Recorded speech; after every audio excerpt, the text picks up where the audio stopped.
Nous rendons grâce à Dieu pour vos vies ce matin et de ce que le Seigneur nous accorde sa faveur d'être en sa présence et être capable de porter sa parole pour la gloire du nom de Jésus-Christ. Nous bénissons le Seigneur. Est-ce que vous êtes dans la joie ce matin? Oui. Est-ce que vous pouvez prendre un petit temps pour dire merci à Jésus? En vos propres mots. Est-ce que Jésus est bon? Ah, Jésus est bon. Jésus est bon. On ne peut pas l'imaginer, mais Jésus est bon. Il est bon. Nous disons merci au Seigneur pour la semaine. Ça n'a pas toujours été facile, mais il nous accorde sa faveur, sa grâce infinie, sa compassion qui se renouvelle chaque matin. Je vous invite d'ouvrir vos Bibles avec moi dans Deutéronome chapitre 4, versets 30 et 31, alors que je vous demanderai également de vous mettre debout. Deutéronome chapitre 4, versets 30 et 31. Au sein de ta détresse, toutes ces choses t'arriveront. Alors, dans la suite des temps, tu retourneras à l'Éternel, ton Dieu, et tu écouteras sa voix. Car l'Éternel, ton Dieu, est un Dieu de miséricorde, qui ne t'abandonnera point et ne te détruira point. Il n'oubliera pas l'alliance de tes pères qu'il leur a jurée. Mettez-vous, s'il vous plaît. J'ai tenté de choisir tout le texte, mais c'est un peu volumineux, donc je vous épargne quelques versets. Donc, je prends seulement ces deux versets-là afin de pouvoir avancer. Comme mise en contexte, ici, Dieu s'adresse au peuple Israël par la bouche de Moïse. Et donc, cette façon d'adresser au peuple Israël servait d'exhortation ou d'avertissement si on lisait les premiers versets.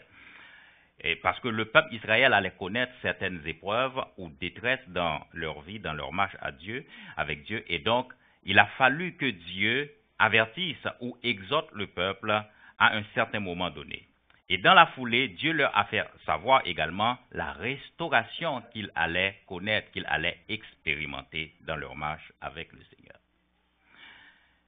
Certes, dans ce texte, Dieu s'adresse au peuple Israël, mais la parole de Dieu déclare dans Romains chapitre 15, verset 4, il dit « Or, tout ce qui a été écrit d'avance l'a été pour notre instruction, afin que par la patience et l'espérance, nous possédions l'espérance. » Afin que par la patience et la consolation que donnent les Écritures, nous possédions l'espérance. Donc nous, aujourd'hui, nous pouvons nous référer à ces portions de l'Écriture qui a été écrite d'avance, de telle sorte que nous puissions nous instruire.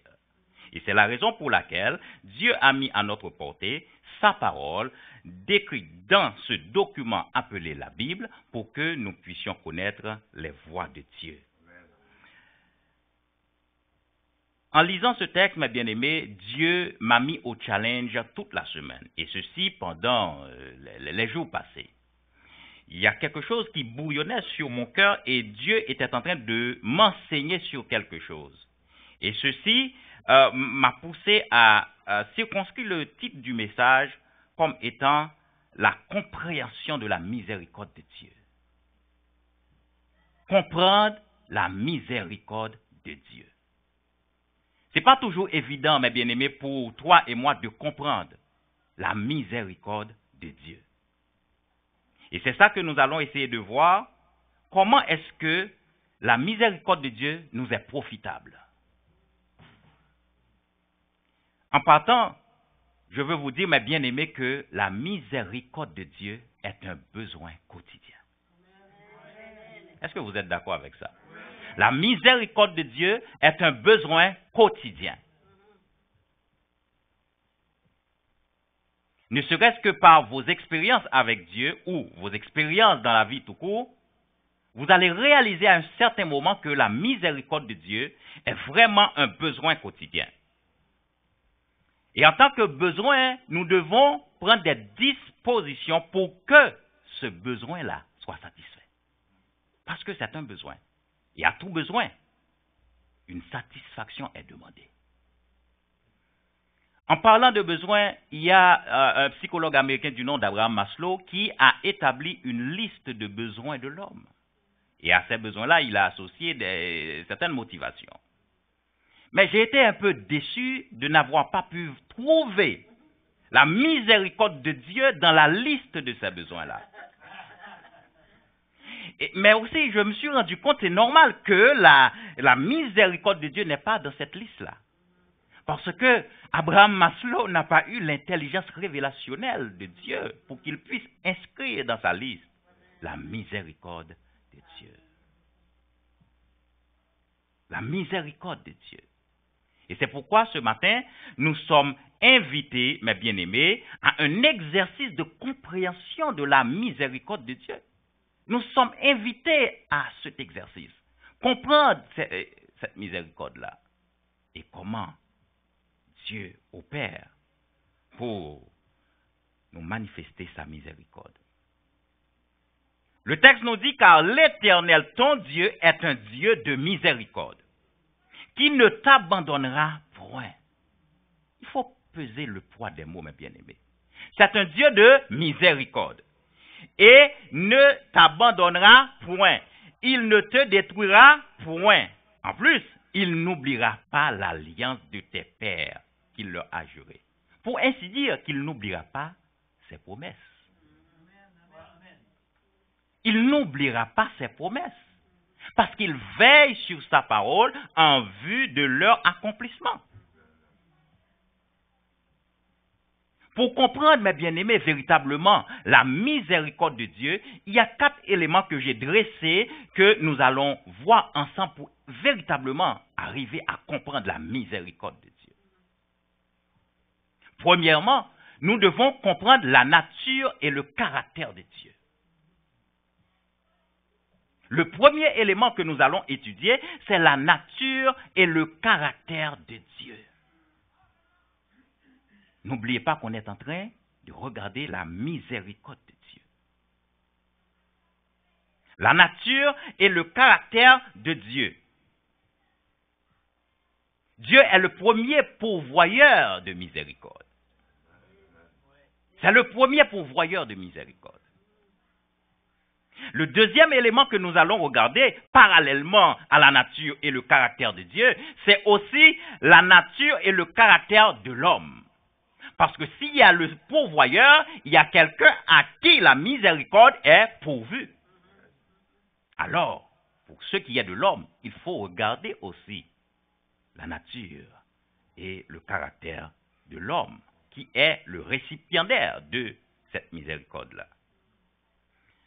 Le troisième élément que nous allons toucher, ce sont là où les conditions d'obtention de la miséricorde de Dieu.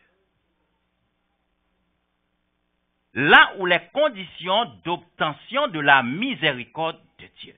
Il y a des conditions, il y a une condition pour que l'on obtienne la miséricorde de Dieu. Et nous allons le voir à la lumière de la parole de Dieu.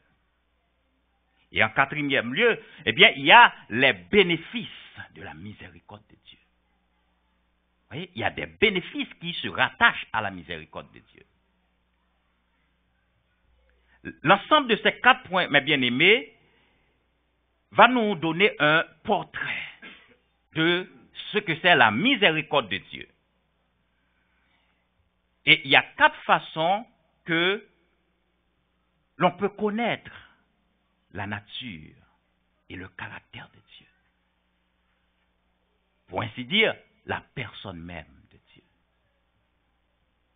Vous voyez? On peut connaître Dieu par sa parole. Vous voyez? On peut connaître Dieu par son nom. Le Dieu qui est Jéhovah peut être Jéhovah pour toi, mais il n'est pas Jéhovah pour l'autre. Mais il est Yahweh pour l'autre. Il est Sabaoth pour un autre. Il est Jireh pour un autre. Donc on peut le connaître par son nom. Et à travers cette connaissance qu'on a de Dieu, que ce soit par son nom ou bien par sa parole, eh bien, on va finir par découvrir la nature de Dieu et son caractère. La troisième façon qu'on peut connaître Dieu, c'est par la personne de Jésus. Chaque fois que vous voulez découvrir Dieu, eh bien, regarde dans l'homme Jésus s'il y a Dieu. Regarde en Jésus, regarde les actions de Jésus, les gestes de Jésus, les comportements de Jésus, si c'est quelque chose qui a une facture de Dieu. L'homme Jésus. Et nous pouvons également connaître Dieu pour parvenir à découvrir sa nature et son caractère par le biais de nos expériences quotidiennes avec Dieu. Nos expériences quotidiennes vont nous permettre de connaître ce Dieu au point de découvrir sa vraie nature, son vrai caractère. Voyez-vous? La miséricorde de Dieu, nous tentons de la définir comme étant toute action motivée par la compassion. Toute action motivée par la compassion. La compassion peut prendre la forme de pitié, peut prendre la forme de sympathie, peut prendre la forme d'une préoccupation que vous avez à l'égard de quelqu'un. Ça, c'est la compassion. La compassion. Nous avons mentionné tantôt que nous allons étudier la nature et le caractère de Dieu. Regardez avec moi 1 Jean 4, disons, 1 Jean 4, verset 8. Nous allons prendre juste quelques versets pour découvrir la nature et le caractère de Dieu. La nature et le caractère de Dieu. 1 Jean 4, verset 8. Celui qui n'aime pas n'a pas connu Dieu, car Dieu est amour. Voici la nature de Dieu. Dieu est amour. Il n'a pas seulement l'amour, mais il est l'expression visible de l'amour. Dieu est amour. Chaque fois qu'on veut penser à la nature de Dieu, pense à l'amour. Il est amour. Psaume 145, 8 et 9. C'est un psaume auquel nous sommes familiers. Psaume 145, 8 et 9.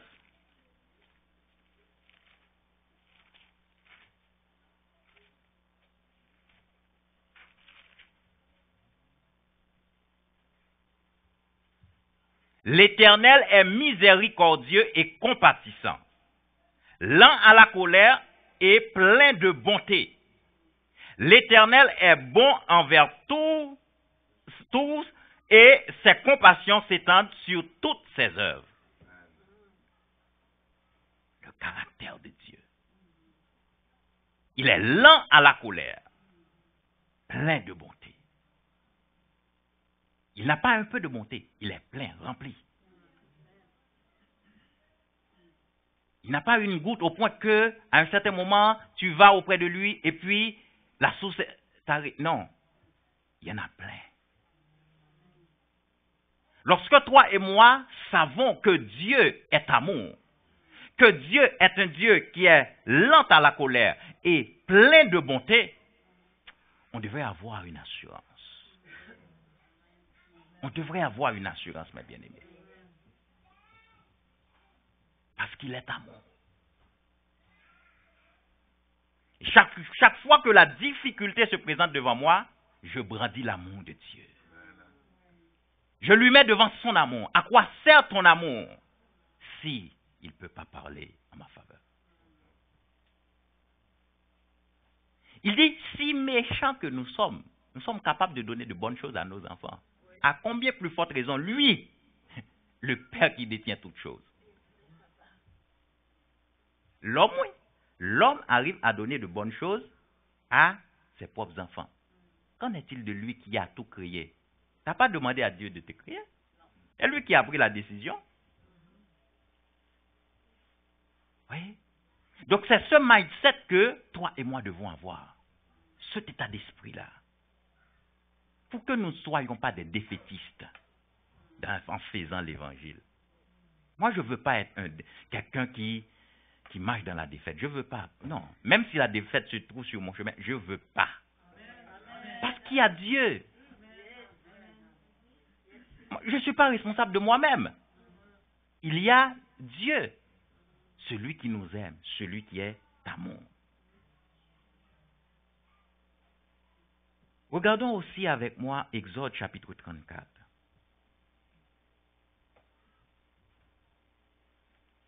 Exode chapitre 34, versets 5 à 7.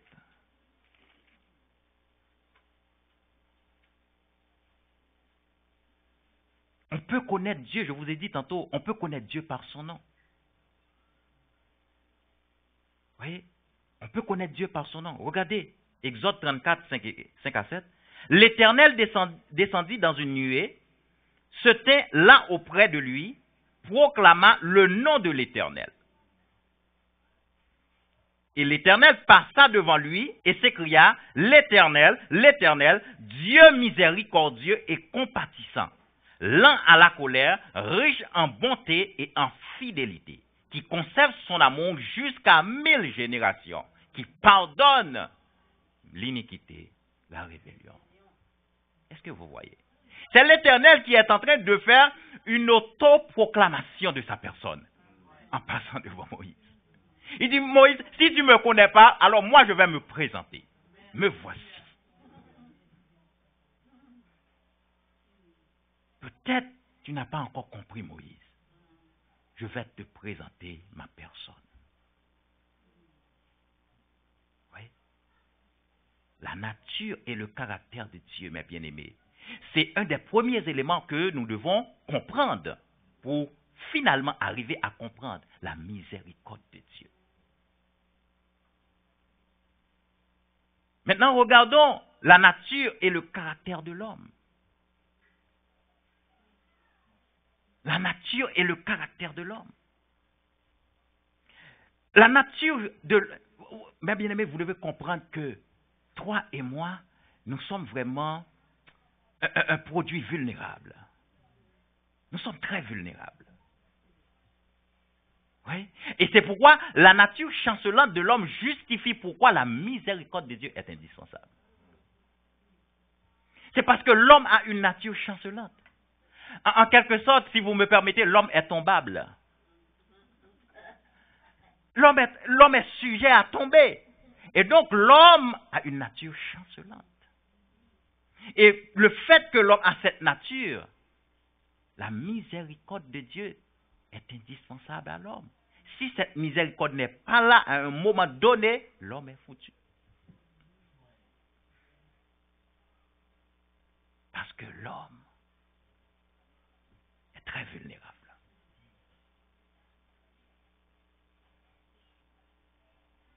Nous allons voir un merveilleux exemple dans le psaume 51 pour comprendre véritablement la nature chancelante de l'homme, la faiblesse qu'il y a dans cet homme, dans ce corps mortel.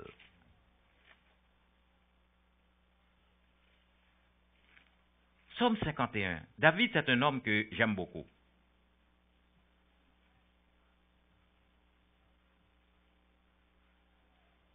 Nous allons regarder à partir du verset 3 pour arriver au verset 7. Ô Dieu, aie pitié de moi dans ta bonté. Regardez bien comment David fait sa prière. Il ne vient pas, et c'est là que nous devons comprendre comment la parole de Dieu fonctionne pour que nous aussi, lorsque nous prions à la lumière de cette parole-là. Ça, c'est les stratégies. Il ne vient pas demander la pitié comme ça, non. Il engage quelque chose qui va faire appel à la pitié. Ô Dieu, aie pitié de moi dans ta bonté. Dans ta bonté. Je ne demande pas pitié comme ça. C'est parce que je sais que tu es un homme bon. Je fais ma demande sur la base de ta bonté. On ne vient pas demander comme ça. Non, non. Tu n'es pas censé éligible. Tu n'es pas censé légitime non plus. Tu dois avoir un motif. C'est pourquoi dans Ésaïe 41, il dit présente tes arguments. Justifie-toi. L'homme en tant que produit du péché n'est pas censé recevoir quelque chose de Dieu. Mais il dit, justifie-toi. Parce qu'il nous donne une fenêtre d'opportunité pour nous justifier au travers du sang de Jésus-Christ. Ce n'est pas parce qu'il est ton père et que tu vas te lever chaque matin, tu trouves la chose, des affaires sur la table comme tu veux. C'est pourquoi Jésus nous enseigne, il dit, eh bien, tu peux venir vers ce monsieur-là qui est ton père pour lui dire, notre Père qui est aux cieux. L'enfant doit toujours comprendre qu'il doit aller vers son père. C'est cet état d'esprit que Jésus vient instaurer en nous. Il nous apprend que celui qui a créé toutes choses là, il est notre Père. Et par sa paternité, nous devons nous approcher de lui pour aller chercher ce qui nous doit. C'est pas parce que le Père te doit et que tu viens pas auprès de lui. Ça fonctionne pas comme ça. Malheureusement, les sociétés sont montées autrement et que, vous voyez, il n'y a pas vraiment cette connexion entre les enfants et les parents. Ô Dieu, aie pitié de moi dans ta bonté. Il va invoquer une autre chose. Selon ta grande miséricorde. Lave-moi complètement de mon iniquité et purifie-moi de mon péché. Oui. Lave-moi complètement de mon iniquité. Purifie-moi de tout mon péché. C'est parce que je sais que tu es un homme bon. Je sais que tu es plein de miséricorde. Sur la base de ça, allons faire ça. C'est pas parce que je suis digne, mais c'est parce que je sais que tu es bon. C'est parce que je sais que tu es miséricordieux. Alors, fais-moi cette grâce.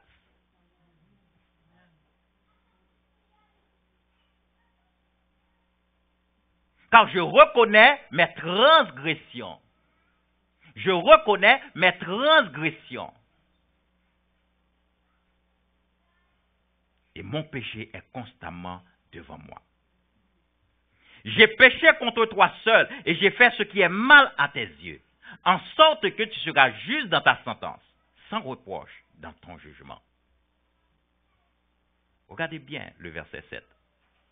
Voici, je suis né dans l'iniquité et ma mère m'a conçu dans le péché, la nature chancelante de l'homme. De par sa nature, l'homme est problématique. Parce que David nous dit, voici, je suis né dans l'iniquité. À la base, le produit que je suis est problématique. Parce que je suis né dans l'iniquité. On reconnaît l'arbre par son fruit.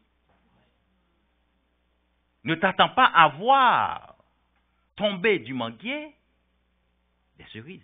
Non. Non, non, non, non, non. Je suis né dans l'iniquité. Et ma mère m'a conçu dans le péché. Vous voyez? La nature chancelante de l'homme. Le fait que l'homme est passé par ce chemin, la miséricorde de Dieu est indispensable. Et c'est pourquoi nous devons comprendre cette miséricorde. Il y a quelqu'un ici qui n'est pas né dans l'iniquité, dans le péché? Vous voyez? Car tous ont péché, Romains 3, 23, et sont privés de la gloire de Dieu.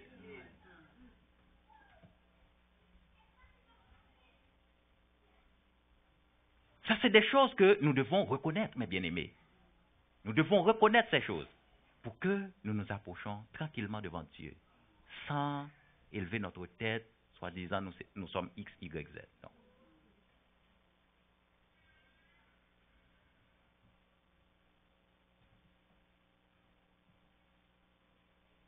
La parole de Dieu a révélé au verset 7 que il y a quelque chose qui est intrinsèque dans la nature de l'homme. L'homme sujet à tomber. Et par le fait même qu'il est sujet à tomber, eh bien, il faut toujours recourir à la miséricorde de Dieu. Regardez aussi avec moi Jérémie 17, versets 9 et 10. Je prends toujours la parole de Dieu parce que la parole de Dieu qui explique la parole de Dieu. Je veux toujours prendre ça. Je ne veux pas venir avec ma propre pensée. Mais la parole doit expliquer la parole. Si tu n'arrives pas à trouver la parole qui explique la parole, c'est qu'il y a un manque de révélation. Et ce n'est pas mauvais, parce que la révélation est graduelle, elle est évolutive.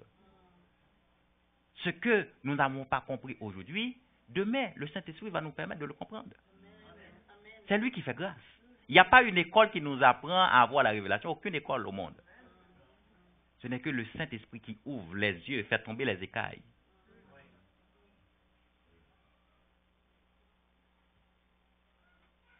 Alléluia.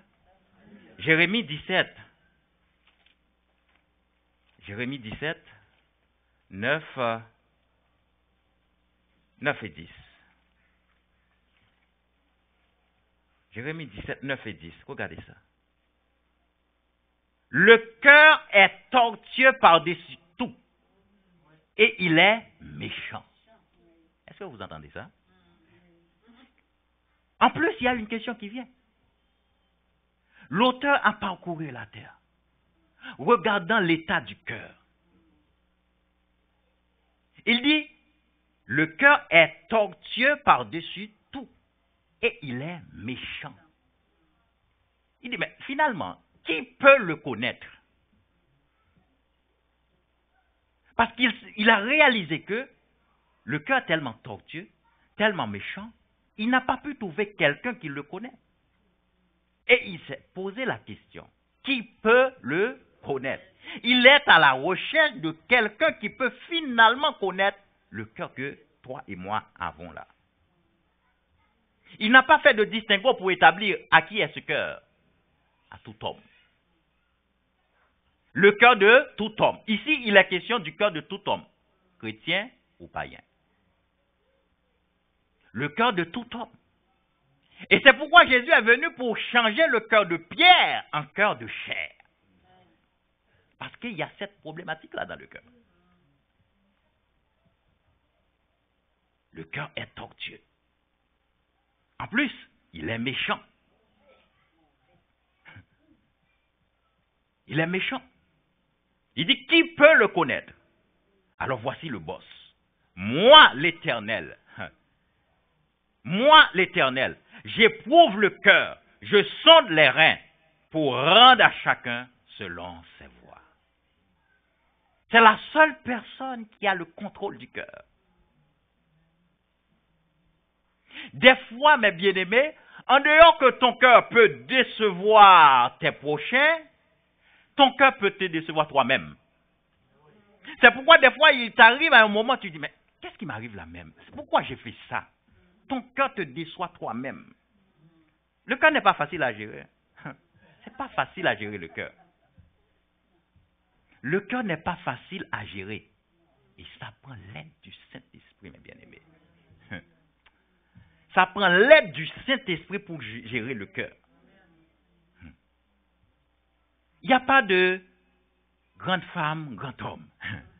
Tu sauras si tu es grand, c'est quand tu seras exposé à la situation qui te mettra en difficulté. Alors, tu sauras s'il y a grand ou s'il y a petit. Et c'est ça. Le cœur est tortueux. Il est méchant. Qui peut le connaître? Mais celui-là qui peut le connaître, c'est l'Éternel, qui peut l'éprouver et qui peut sonder aussi les reins. Donc vous allez comprendre, mes bien-aimés, la raison pour laquelle Jésus a dû faire ce miracle, cette opération miraculeuse pour transformer les cœurs de pierre en cœurs de chair. Il y a déjà une démarche qui a été lancée, mais ça n'a pas porté fruit. Rappelez-vous, lorsque les pharisiens posaient à Jésus question au sujet du mariage Il dit à Jésus, écoute, si la femme, eh bien, qui a été mariée avec quelqu'un et puis la femme vient d'avoir d'autres maris, mais il est la femme de qui au final? Jésus dit, il n'en était pas ainsi au commencement. Il dit, Dieu a donné à Moïse la loi pour qu'il y ait le divorce, c'est parce que le cœur de l'homme était dur. Mais au commencement, il n'en était pas ainsi. Donc vous voyez l'importance de la transformation du cœur de pierre en cœur de chair. Donc lorsque nous sommes venus à Christ, on ne peut pas avoir le même cœur. Sinon, ça semblerait dire que nous ne sommes pas vraiment transformés. Parce que dès que Christ rentre, la transformation est opérée. Le cœur de pierre est mis de côté et le cœur de chair prend sa place.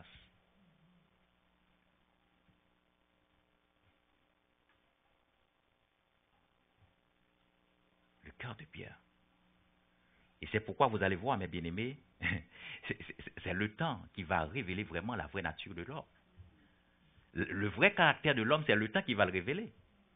Lorsque l'homme sera exposé ou soumis à des conditions qui vont le challenger, à ce moment, tu vas voir la longueur de l'homme. C'est à ce moment-là que tu vas voir vraiment l'homme.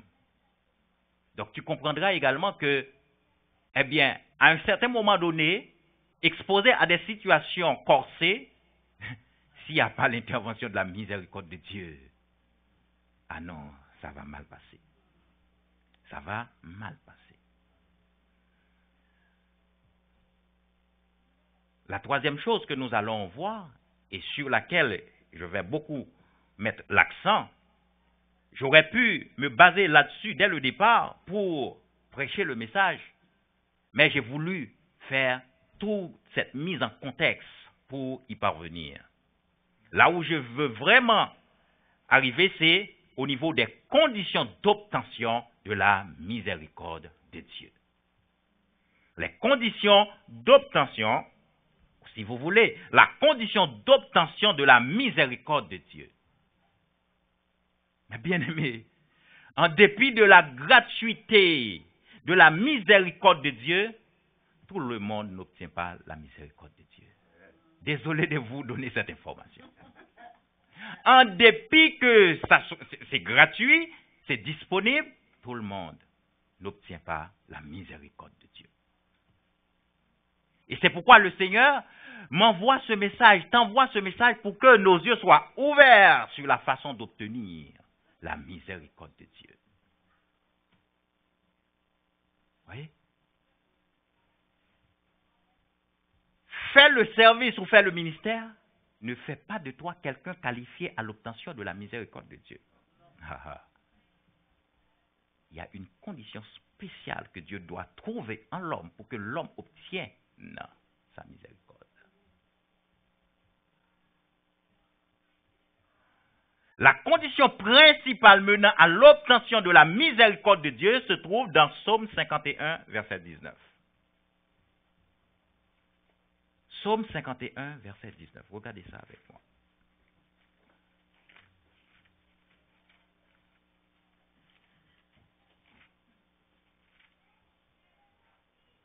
Les sacrifices qui sont agréables à Dieu, c'est un esprit brisé. Oh Dieu, tu ne dédaignes pas un cœur brisé et contrit.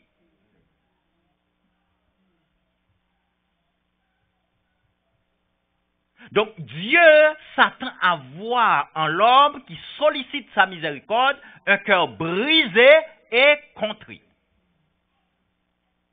En dehors de ça, la miséricorde de Dieu ne marche pas. Parce que la miséricorde de Dieu n'arrive pas à opérer lorsqu'il ne trouve pas un homme qui s'abaisse, qui se rabaisse. Un homme fort empêche la miséricorde de Dieu de travailler. Dieu doit te trouver plat. Tu dois être par terre totalement pour que la miséricorde de Dieu travaille pour toi. Et c'est bien, c'est bienvenu de ce que nous voyons que c'est un homme comme David. C'est David qui parle ici, là. C'est David qui fait sa prière. Il savait pertinemment qu'il va obtenir la miséricorde de Dieu. C'est pourquoi il dit, Dieu, moi je sais que, avec mon cœur brisé contre lui là, tu peux pas t'empêcher de m'accorder ta miséricorde. Je suis venu de manière brisée. Donc un cœur brisé et contrit se résume en un seul mot, le brisement. Tant et aussi longtemps, la situation dans laquelle on se retrouve ne fait pas l'objet d'un brisement en nous, la miséricorde de Dieu est à des années-lumière de nous. Le cœur doit être brisé et contrit pour que la miséricorde de Dieu marche, travaille. Ce n'est pas qu'il est un mauvais Dieu, mais ce sont ses principes qu'il établit. Ce sont ces principes qu'il établit. Quelqu'un qui est encore hautain, qui est encore orgueilleux, mais comment est-ce qu'il peut recevoir la miséricorde? Il ne peut pas. Mais c'est quand tu reconnais effectivement que ça ne va pas pour toi, que tu dois recourir à l'aide de Dieu. À ce moment-là, Dieu dit, ah. Lorsqu'il envoyait Moïse pour aller délivrer le peuple, il dit, il a entendu le cri du peuple. Il a entendu. Donc le peuple cherchait quelque chose auprès de Dieu. Vous devez comprendre, mes bien-aimés, chaque fois que, il est question de miséricorde, il y a un pas que toi et moi devons faire. Un pas vers Dieu. Il y a un lieu de rencontre pour que la miséricorde de Dieu se mette en marche. C'est le lieu où vous et moi, rencontrons Dieu. Là où nous rencontrons Dieu, alors c'est là que la miséricorde de Dieu va opérer. Il y a un pas qu'il faut faire pour aller à la rencontre de la miséricorde de Dieu. Non, tu ne restes pas dans ton coin et puis tu t'attends à la miséricorde. Non, ça ne fonctionne pas comme ça. Non. Parce qu'il y a une relation de père-fils. Il y a une relation de père-fils.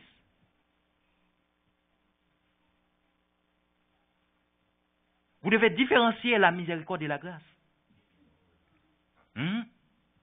La grâce est le produit de la miséricorde. Donc la miséricorde doit parler avant que la grâce vienne.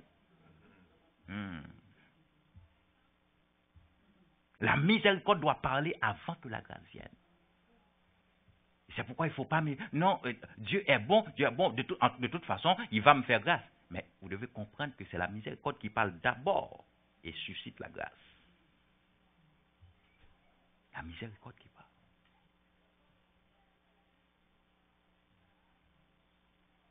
Dieu s'attend à voir en nous un cœur brisé et contrit. La miséricorde de Dieu, mes bien-aimés, vient auprès de ceux et celles qui s'approchent de Dieu avec un cœur brisé et contrit. Un cœur brisé et contrit. Regardez aussi avec moi Psaume 34. Nous allons essayer d'avancer un peu plus vite. Psaume 34. Psaume 34, versets 18 à 20.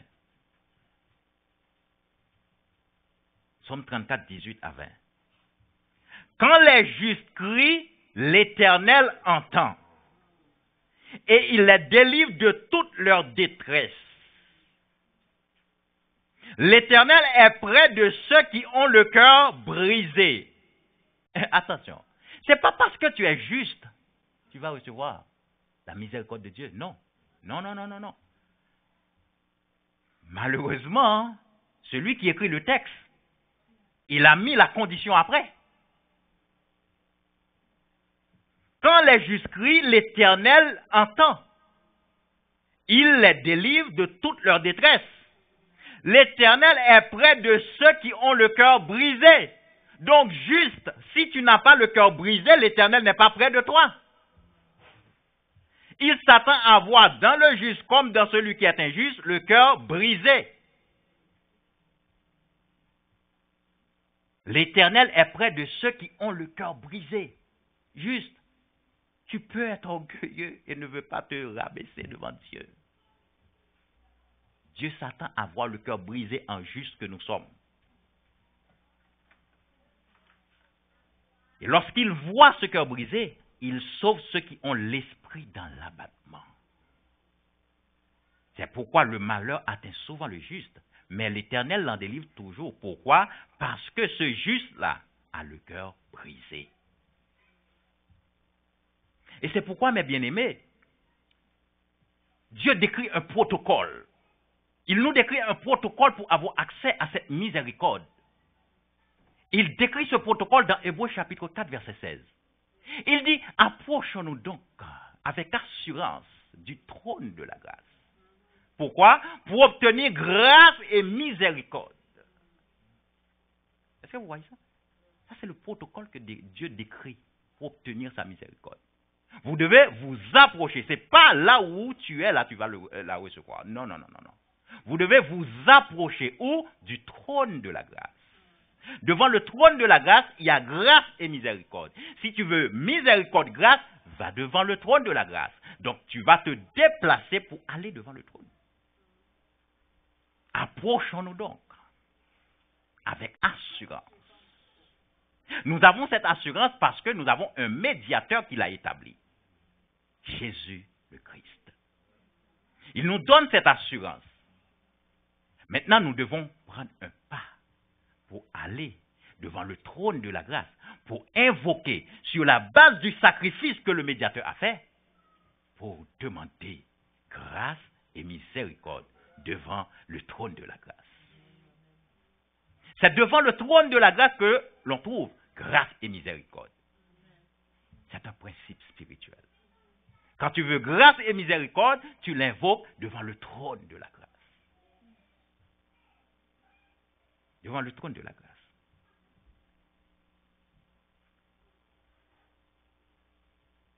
Devant le trône de la grâce. Nous allons prendre un dernier texte pour terminer, pour exprimer, pour essayer de comprendre un peu plus en profondeur la miséricorde de Dieu. Luc chapitre 15. Luc chapitre 15, verset 11. Nous prenons un dernier texte.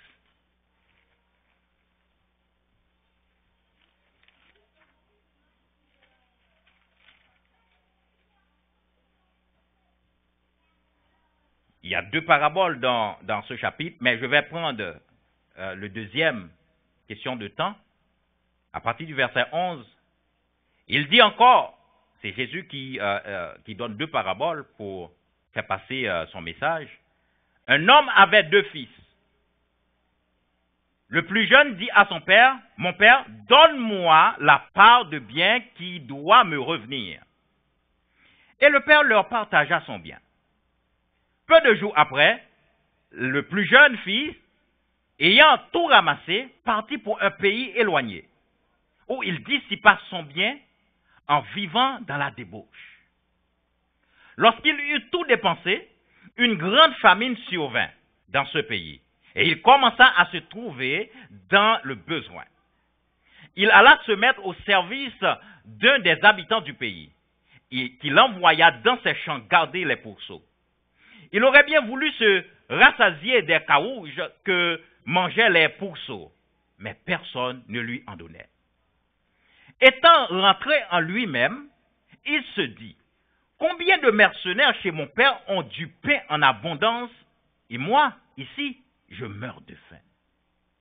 Je me lèverai, j'irai vers mon père, et je lui dirai, « Mon père, j'ai péché contre le ciel et contre toi.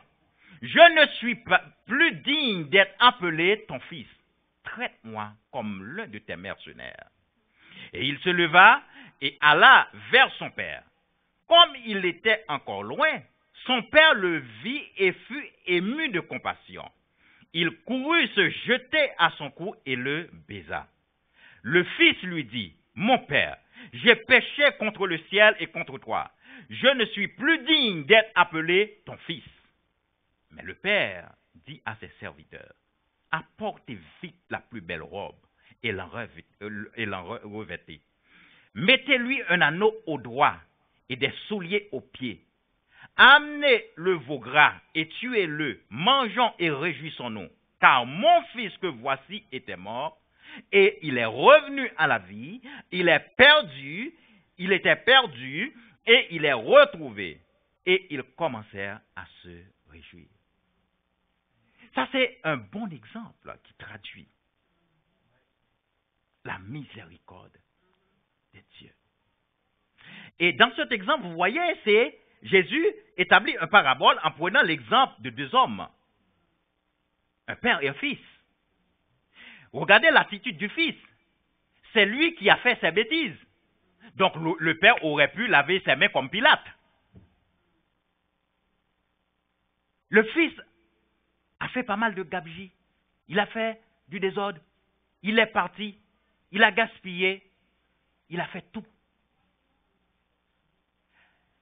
Vous allez voir que la miséricorde ne fonctionne pas sans le brisement, sans le cœur brisé, sans le cœur contrit. Là, ça ne fonctionne pas comme ça. Du verset 17 au verset 21, le brisement est opéré pour le fils. Étant rentré en lui-même, tant et aussi longtemps tu n'es pas rentré en toi-même pour te faire sortir de toi ton moi là, tu n'es pas encore brisé. Étant rentré en lui-même. Étant rentré en lui-même, il se dit, combien de mercenaires chez mon père qui ont du pain en abondance, et moi, ici, là, je meurs de faim. Je me lèverai. Je ne vais pas rester là où je suis pour attendre la miséricorde. Je dois bouger. Je dois faire un pas pour aller chercher cette miséricorde-là devant le trône de la grâce. Mais pour ceci, c'était au pied de son Père. Il faut se déplacer. Il faut prendre un pas pour aller chercher la miséricorde. Je me lèverai, j'irai vers mon Père et je lui dirai. Voyez la prise de conscience, il est bien conscient que il a mal agi. Et c'est ça qui exprime le brisement. Tant et aussi longtemps tu es encore, tu n'es pas encore brisé. On n'est pas encore brisé. Il faut qu'on soit totalement dépouillé de notre capacité pour que le brisement se fasse sentir. Tant et aussi longtemps on est encore capable, on n'est pas brisé. Dieu doit nous trouver dépouillés totalement pour que lui, il agisse par sa miséricorde. Et le Fils, il n'est pas un hypocrite. Il a dit, je me lèverai, j'irai vers mon Père. Je vais lui dire que j'ai péché contre le ciel, j'ai péché contre lui. Et en arrivant devant le Père, effectivement, il reprend les mêmes paroles. Papa, effectivement, j'ai péché contre le ciel. J'ai mal agi. J'ai péché contre toi. Et le Père, agissant comme Dieu, il est miséricordieux, voyant son fils, d'accord, qui s'amenait, il s'est jeté au cou de son fils pour lui exercer la miséricorde que nous avons vue par les actions que ses serviteurs allaient poser à l'égard de son fils. La miséricorde de Dieu. La miséricorde de Dieu. Alors que Dieu est miséricordieux, Dieu, en tant que pourvoyeur de miséricorde, il nous administre sa miséricorde. Mais la parole de Dieu déclare dans Luc 6, 36, « Soyez miséricordieux comme votre Père céleste est miséricordieux. » Il nous invite aussi à être miséricordieux, de telle sorte que nous aussi, nous administrons, nous exerçons la miséricorde auprès des autres. Et c'est pourquoi il nous a créés, Genèse 1, 26, à son image et à sa ressemblance, de telle sorte que les actions qu'il pose, nous aussi, nous puissions les poser. Et c'est pourquoi chaque fois qu'il faut regarder Dieu, regarde Jésus, est-ce que les actions de Dieu, Jésus, les a fait aussi? Il est l'image du Dieu invisible, dit en hébreu. Il est l'image du Dieu invisible. Nous aussi, nous sommes appelés à être son image. Parce que l'image, l'homme que Dieu a créé, habitant sur terre, n'a plus l'image de Dieu.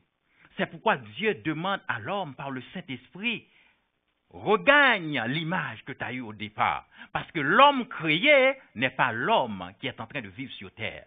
Parce que l'homme qui était créé était à l'image et à la ressemblance de Dieu. Et c'est pourquoi cet homme-là pouvait dominer.